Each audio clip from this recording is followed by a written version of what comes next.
Kažu da vinograd traži slugu, a vino gospodara. Međutim, ako vino zaista volite, ne postoji korak u njegovoj proizvodnji koji vam može teško pasti. A to dobro zna porodica Pantić.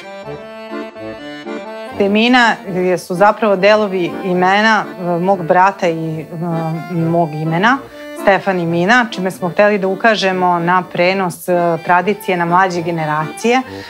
Naš pradeda je pravio vino, naš deda, kasnije sada naš otac, mi, a nadamo se da će to raditi i naši potomci.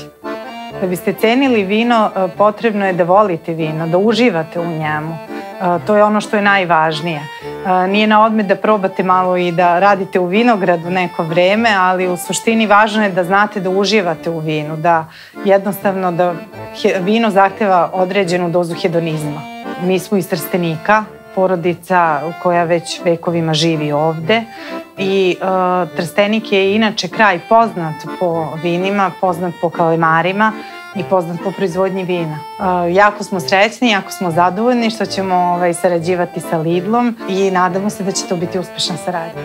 Mali zanati zahtevaju veliku strast.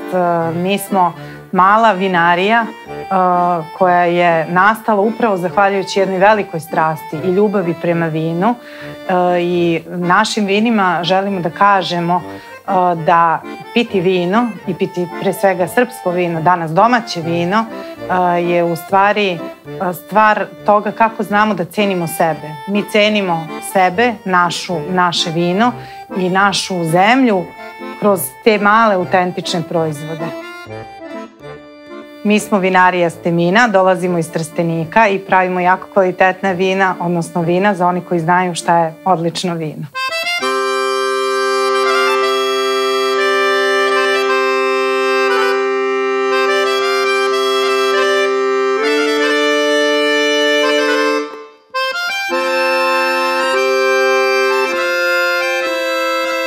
Lidl, jednostavno bolje, povoljnije.